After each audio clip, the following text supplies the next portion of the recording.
तर नाशिकमधील फुलेंच्या स्मारकाच्या शिलालेखावरील वादावर आता पडदा पडलाय। पुतळ्याच्या शिलालेखात काही ओळी नसल्याचा भाकपने आरोप केला होता। भाकपच्या आरोपानंतर फुलेंच्या स्मारकाच्या शिलालेखात दुरुस्ती करण्यात आली आहे। 2 दिवसांपूर्वीच नव्या स्मारकाचं लोकार्पण करण्यात आलं होतं आणि याचा आढावा घेतलाय आमच्या प्रतिनिधींनी। पाहूयात।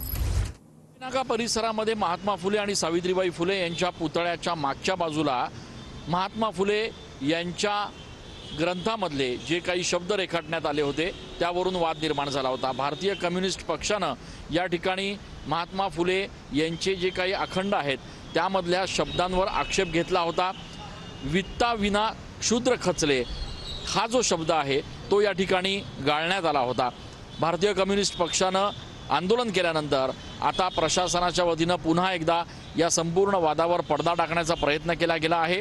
तात्पुरत्या स्वरूपात या ठिकाणी एक बॅनर लावण्यात आले ज्यावर दुरुस्त केलेले हे सगळे जे शब्द आहेत ते या ठिकाणी परत एकदा लावण्यात आलेले आहेत। अर्थात तात्पुरत्या स्वरूपात हा वाद मिटवण्याचा प्रयत्न सुरू असला तरी जोपर्यंत ॲक्रेलिकमध्ये जे कोरलेले शब्द आहेत ते तसेच्या तसे या ठिकाणी लागत नाहीत तोपर्यंत आपण शांत बसणार नसल्याचं भारतीय कम्युनिस्ट पक्षानं सांगितलं आहे। कॅमेरा पर्सन प्रसादसह मी चंदन पूजा अधिकारी, TV9 मराठी।